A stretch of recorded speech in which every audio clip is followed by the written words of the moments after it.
Hello everyone, welcome to this particular video here where we are going to explore both angles of elevation and angles of depression.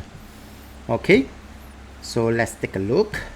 For the very first part, the angle formed by the horizontal line. What do I mean by that?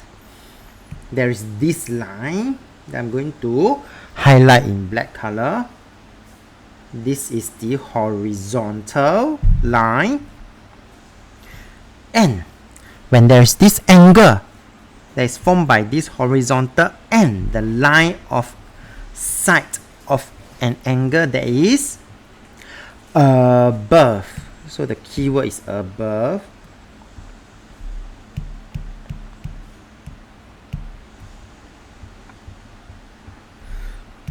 meaning here, then it will be called angle of elevation. That means that object is actually above the horizontal. Okay, and this is what we call the line of sight. So this is the line.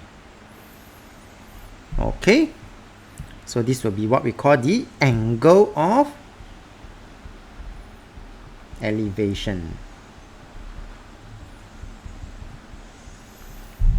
Then you might wonder, what happens when the object is not above but below the horizontal? And that's where we'll come to the next point,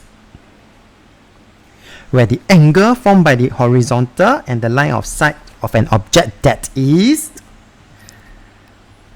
below here, then it will be called the angle of depression. Okay, so it will be below, and when it is below the horizontal, then it is called the angle of depression.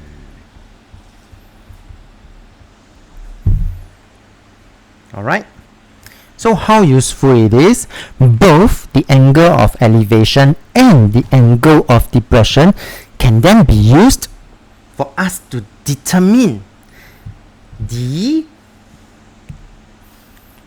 height of an inaccessible object. For example, the height of a very, very tall building. This will come in useful. Okay, stay tuned for more examples where we will tap on this angle of elevation or angle of depression to solve for more problems. Alright.